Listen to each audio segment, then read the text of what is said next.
The following video is adapted from my undergraduate honors thesis of the same name.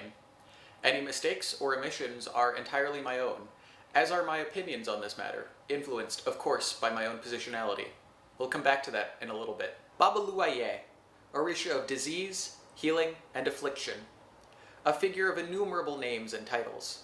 A liminal being who is at once wrathful to those who invoke him out of turn, and yet a gentle manifestation of the suffering inevitably part of life. For my undergraduate honors thesis, I wanted to know, how has Babalú Ayé worship changed since COVID-19? I thought the connection would be self-evident, a deity of illness, worshipped in religions on both sides of the Atlantic, and a global pandemic. And the answer is, well, not by much. Thanks for watching.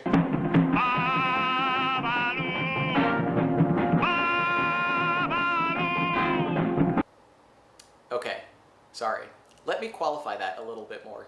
Truthfully, while I haven't noticed a dramatic paradigm shift in Babalú Ayé worship as a response to the pandemic, that doesn't mean that lack of response isn't itself indicative of how adherents have reacted to the pandemic and what that says about their underlying worldviews and belief systems. In my opinion, it also, paradoxically enough, validates how enduring Babalú Ayé is as a deity.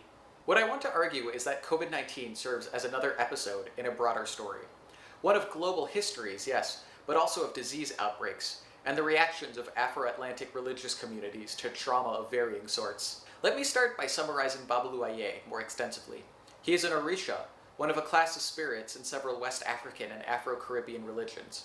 In the cosmology of these faiths, the all-powerful creator god, Olódùmarè or Bembé, or a couple of other names depending on your persuasion, is so vast and distant from humanity that he created these Orisha as an intermediary race between himself and humankind. It is the Orisha who preside over aspects of nature and human life. Ogun's domain is ironworking and warfare and technology. Orisha like Oshun and Yemaya rule over water and love and fertility. Babalú Ayé is one more such Orisha who presides over disease and healing and affliction. Though family trees are a bit variable, he is generally the son of Nonabuku and Obatala. There are a lot of different myths detailing his origins, but the one I've run into the most is one where his mother, Nonabuku, rejects him and casts him out to the sea, where the Orisha of the oceans, Yemaya, takes pity and raises him as her own. That liminality is a key part of his character, and something we'll revisit later. Babalú Ayé is also a figure with a diverse set of naming practices. For consistency, I'll stick to Babalú Ayé, but he has other titles such as Obalú Ayé, Omalu, Alakbadukbe, and many others, often indicative of specific illnesses. His most famous alternate name, which I'm not going to say out loud for reasons I will get to in a second, is this. Not just another name for him, but also the Yoruba language word for smallpox. In the West African context, Babalú Ayé is this wrathful figure, whose smallpox name has a taboo in a sort of speak of the devil kind of way. Invoke disease out of turn, and he may appear in all of his rage to inflict plague upon you. As art historian Robert Ferris Thompson describes, Babalú Ayé's power to heal or conjure smallpox or other dread disease makes his cult feared and respected in Yoruba land. He is an earth deity who strikes down the arrogant and the immoral alike with spears of pestilence and fever. Informants have spoken of the danger of walking alone when the sun is hot at noon, when Babalú Ayé and his followers, all dressed in scarlet, are believed to haunt the earth, and of the danger of wearing red or loud patterns for fear the deity, enraged at the appropriation of his prerogatives, might harm them. The strength of his lore in modern Nigeria is illustrated by the continuity of the old belief that it was dangerous to call him by his name, for one would therefore spread his dread disease smallpox. Today, even some English-speaking Yoruba use the circumlocution SP when alluding to smallpox. In the Caribbean, like with other Orisha, Babalú Ayé was syncretized with a prominent Catholic figure. In his case, Lazarus the beggar. He is depicted instead as a destitute man who walks on crutches and is followed by stray dogs. His feast day is December 17th, and he may well be one of the most popular Orisha on the island. Depictions of Babalú Ayé frequently cover up his face and body, kind of like this protective suit I'm wearing, which is slightly too big and is starting to do this to my face.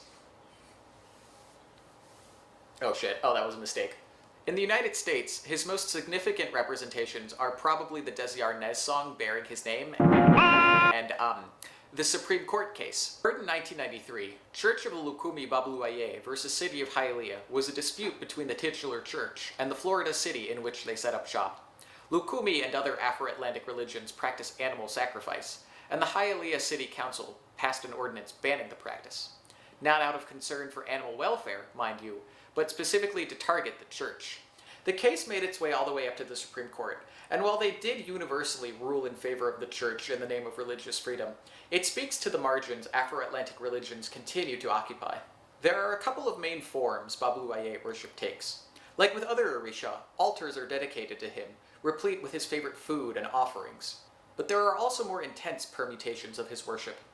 In his article, The Art of Sweeping Sickness and Catching Death, anthropologist Martin Tsang describes a ritual in which adherents go to Cuba in order to ritually receive Babalu Ayé and become initiated into his care. It focuses specifically on a friend of his who had been living with HIV for over 20 years, and the intense preparation and travel required to go to the island. There are subtler forms of worship, such as one ceremony in which popcorn is passed over the body of an individual. Symbolic of boils, pustules, and other physical symptoms of illness, this act functions as a form of ritual cleansing, purifying the adherent who takes part in the ceremony. There are other, more secretive elements to Babalu Ayé worship. His practice is one of taboos and trusted information. We then come to the pandemic.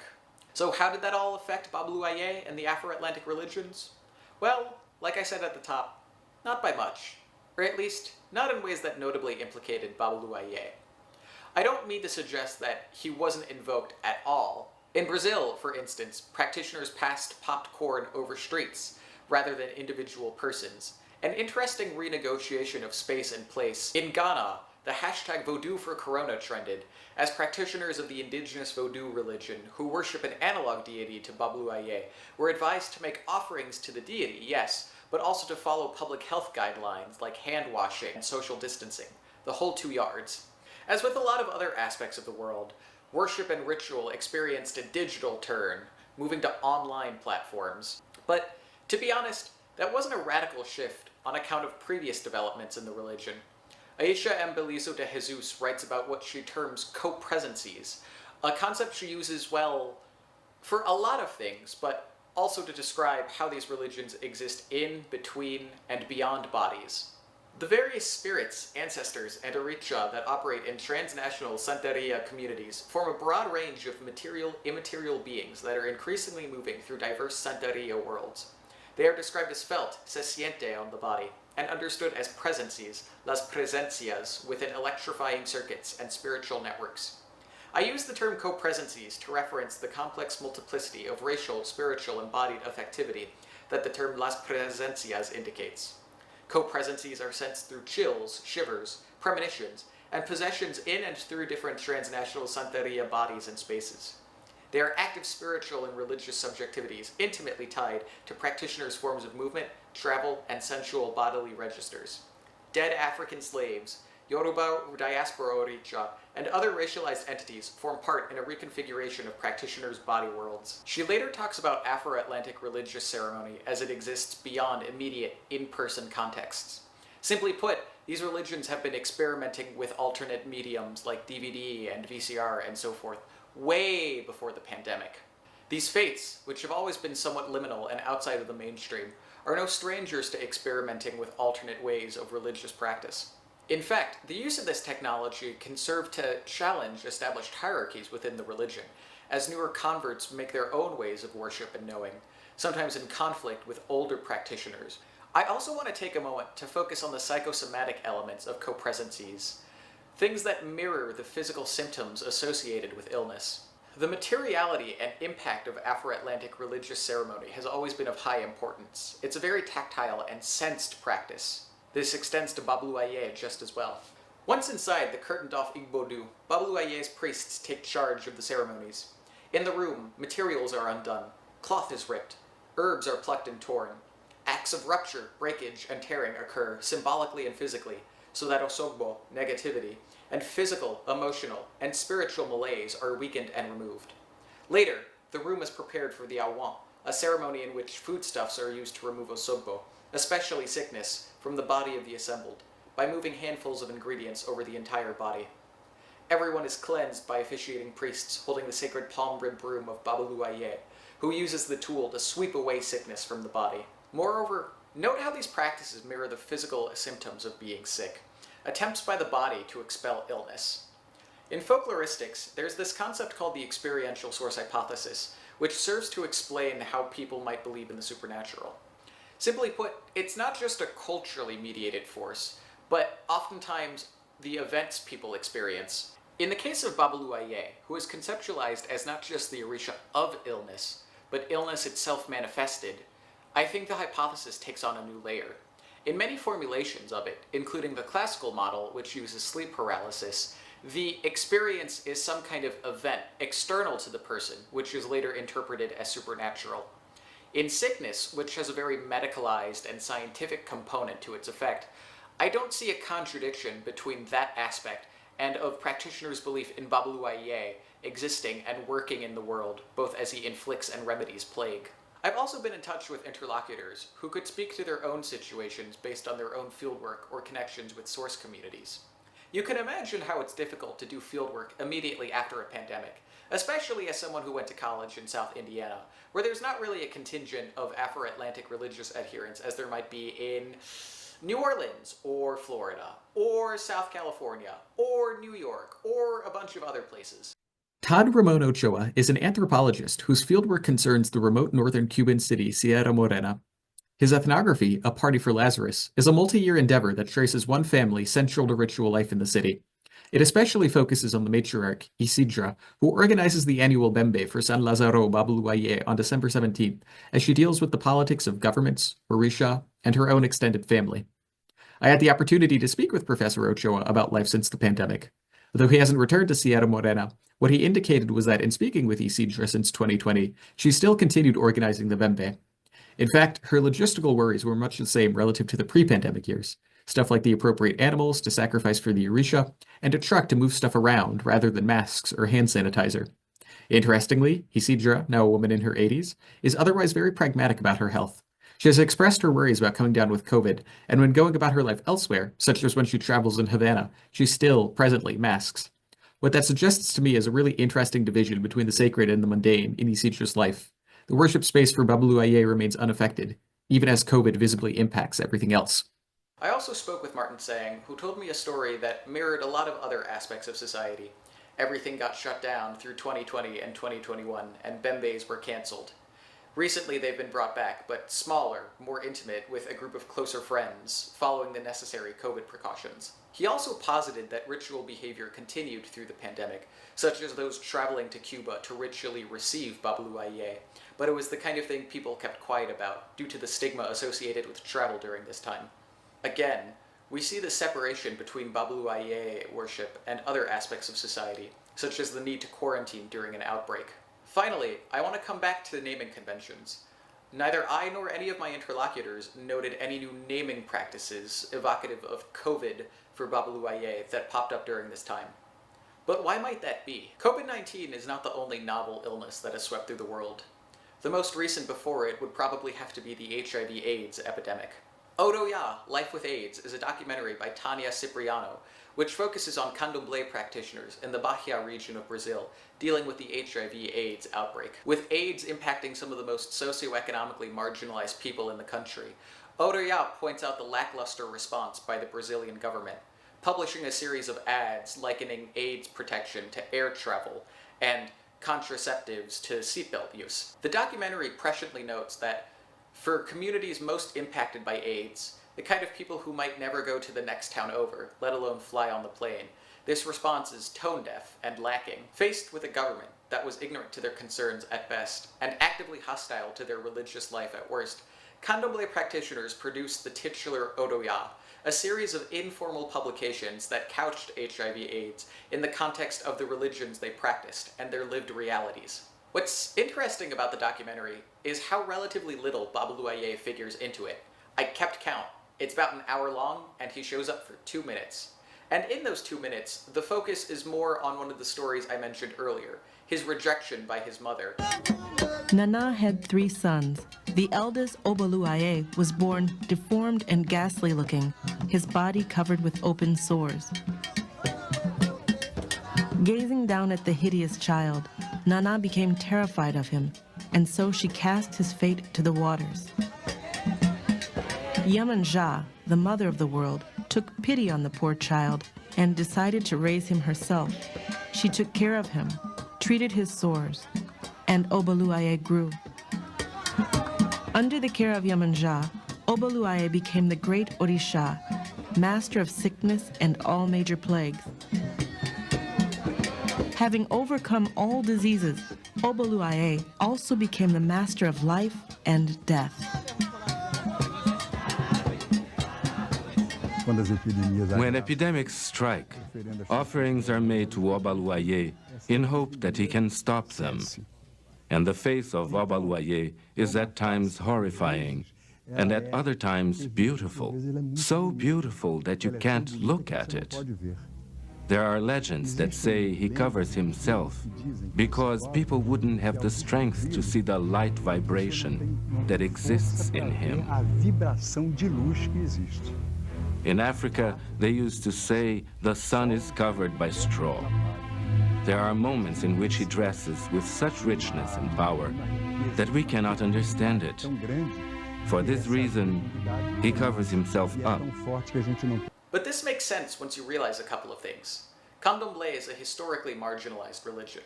It was outlawed by the Brazilian government for a while, and social stigma against it continues to this day. Moreover, some of Brazil's most vulnerable populations are frequently represented in Candomblé: the descendants of the enslaved, the queer community, those socioeconomically disadvantaged, any combination thereof. This is true for the Afro-Atlantic religions writ large, which have always been on the margins of legality and acceptability. Also, the community's primary focus throughout the documentary is on attitudes towards sex and sexuality, which makes sense once you realize the kind of disease HIV/AIDS is. Sexo em outras religiões é uma coisa ruim. No caso do Other religions see sex as bad, but not Candomblé.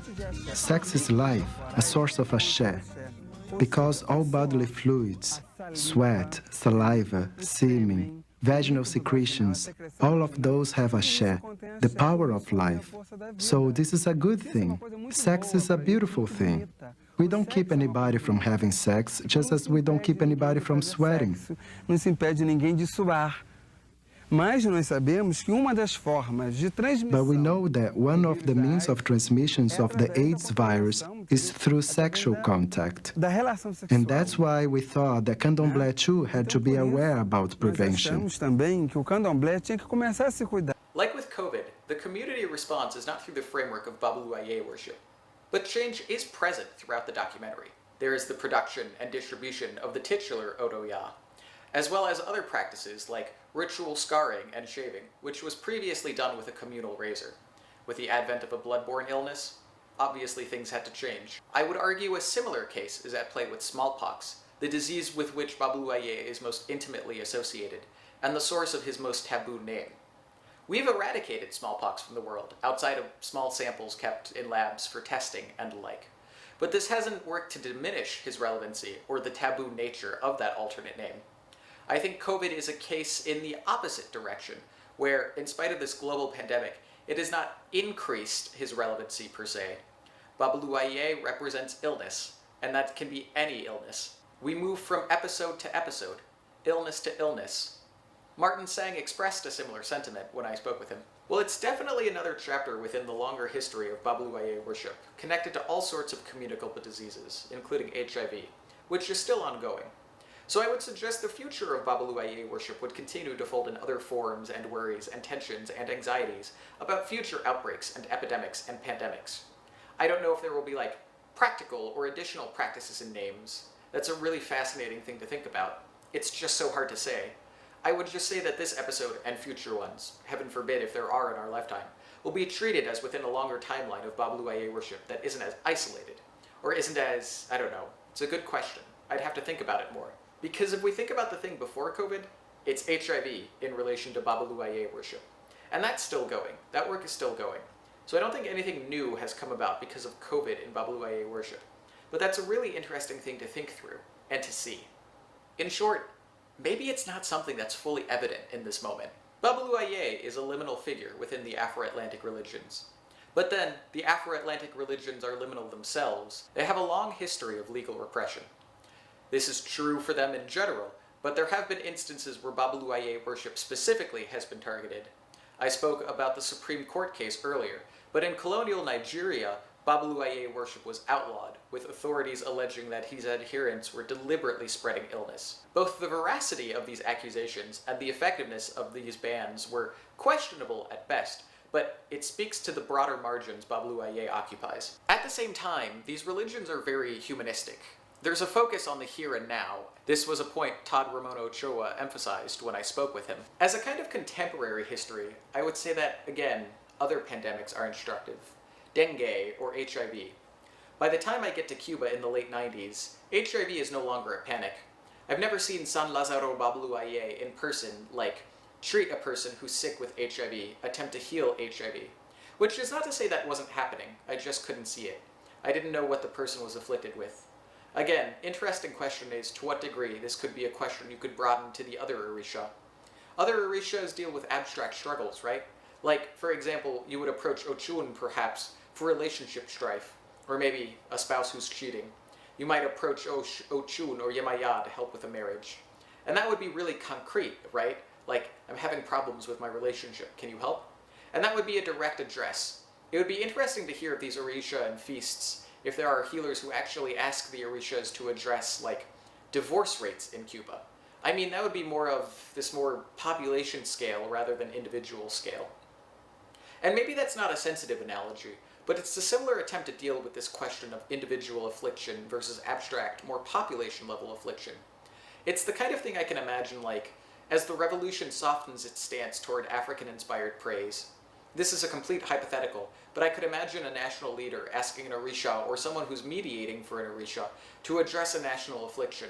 But that would be such a strange, exceptional kind of scene. I don't know if anything like it has ever happened. Maybe in the early years of the revolution, with the early years of the Conjunto Folklorico, but I'm not sure.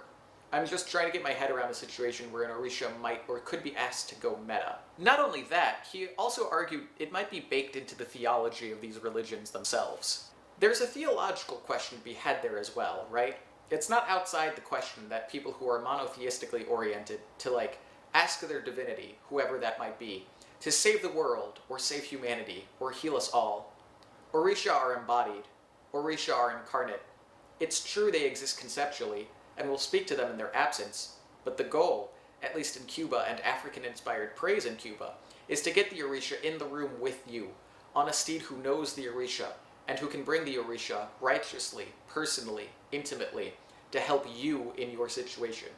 This point of the Orishas as incarnate is something I want to stress. It was repeatedly emphasized to me, both in sources and in conversations with interlocutors, that Babalu Ayé is not just the Orisha of illness, but illness itself. He is not just the deity of healing, but the act of recovering from sickness. Michael Atwood Mason is a santero who runs a blog, Babalu, dedicated to the deity. In April 2020, he made the following post. Babalu Ayé and the coronavirus pandemic, reflections on humility in a difficult moment. In this moment, the coronavirus pandemic has killed thousands of people, paralyzed whole countries, and quarantined millions. So Orisha communities around the world are naming ways to acknowledge his impact and pray that he go easy on us. Babalu is sometimes said to rule infectious disease, but in fact, he is infectious disease and its antidote. So at this moment, we're becoming intimately acquainted with his effect on the world. He is killing people, paralyzing countries, and sending us all inside for isolation. He is also providing knowledge to manage this situation, the brave dedication and care given by thousands of healthcare workers and first responders, and the vaccine that we are all waiting for. Like the pandemic, Babalu reminds us of all those things over which we do not have direct power or influence.